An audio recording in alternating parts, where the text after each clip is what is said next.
کہ وہ یوں سوچے کہ آج مجھے اس پر غصہ آیا ہے اور غصے کے نتیجے میں جو اس کے اوپر چڑھائی کر رہا ہوں یہ دراصل انتقام ہے۔ غصے کا اظہار کرنا دوسرے پر، اس کو بے عزتی کرنا، اس کو ڈانٹ ڈپٹ پھیلانا، اس پر چڑھائی کر دینا، اس کی تہ میں جائیں یہ ہے کیا؟ یہ دراصل انتقام ہے۔ اندر جو ایک ارتعاش آیا ہے، ایک تلاطم پیدا ہوا ہے، ایجیٹیشن اور احتجاج پیدا ہوا ہے، اس احتجاج کو آپ باہر نکال رہے ہیں، الفاظ کی صورت میں، گالی گلوچ کی صورت میں، ڈانٹ ڈپٹ کی صورت میں، سخت تلخ جملوں کی صورت میں۔ اس میں الفاظ بھی سخت ہیں، آنکھیں بھی سرخ ہو رہی ہیں، گلے کی یہ جو رگیں ہیں وہ بھی موٹی ہو رہی ہیں، چہرہ بھی سرخ ہو رہا ہے، ہاتھوں کی حرکت بھی ہو رہی ہے۔ یہ سارا کچھ جو ہو رہا ہے یہ کیا ہے؟ آپ غصہ دکھا کے اسے خوف زدہ کر رہے ہیں، ڈانٹ ڈپٹ پلا رہے ہیں۔ یہ انتقام ہے در حقیقت، آپ کی سمجھ میں آئے یا نہ آئے، مگر یہ دراصل ایک شعوری یا لا شعوری سطح پہ ایک انتقام کا عمل ہو رہا ہے۔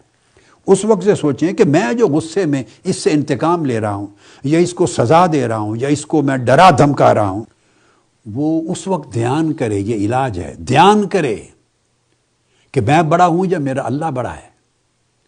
انتقام لینے کی طاقت اور قدرت مجھ میں زیادہ ہے یا اللہ میں زیادہ ہے؟ آج اگر اس سے خطا ہوئی ہے، شوہر سوچے میری بیوی سے خطا ہوئی ہے، بیوی سوچے میرے شوہر سے خطا ہوئی ہے، بہن بھائی ایک دوسرے کے بارے میں سوچیں، اعزا اقارب سوچیں، دوستوں کے بارے میں سوچیں، افسر ماتحت کے بارے میں سوچیں، جس کے ساتھ بھی آپ کا کانٹیکٹ ہے، ریلیشن ہے، انٹریکشن ہو رہا ہے، جس پر غصہ آیا ہے، سوچے کہ اس سے خطا ہوئی ہے، چلو مان لیا، اس نے غلطی کی، اس نے زیادتی کی، اس نے نافرمانی کی، یہاں تک بات مان لی، آدھا حصہ درست ہے۔ آپ کو غصہ آ گیا اور غصے کی وجہ سے آپ نے اس کو گرفت کرنا شروع کر دی۔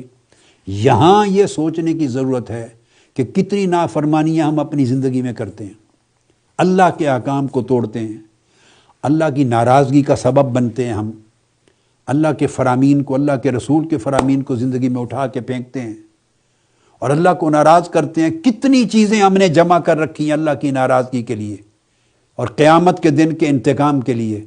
تو وہ دن جب میں اللہ کے حضور پیش ہوں گا اور اللہ مجھ پہ ناراض ہوگا اور میرے گناہوں پر، میری نافرمانیوں پر، میری کوتاہیوں پر، میرے ظلم پر، زیادتی پر، ساری خرابیوں پر انتقام لینا چاہے گا، کون بچائے گا مجھے؟ کون چھڑائے گا؟ تو اس کی طاقت و قدرت زیادہ ہے یا میری طاقت و قدرت زیادہ ہے؟ یہ سوچے کہ اگر میں آج اس کے انتقام کو نہیں روکتا اور اپنے غصے کو قابو میں نہیں لے آتا تو قیامت کے دن میرا حق کیا رہ جائے گا کہ اللہ مجھ سے انتقام نہ لے، اللہ مجھے سزا نہ دے، اللہ مجھ سے ناراض نہ ہو اور مجھے اٹھا کے جہنم میں، دوزخ میں نہ پھینک دے۔ میرے پاس کیا استحقاق ہوگا عرض کرنے کا؟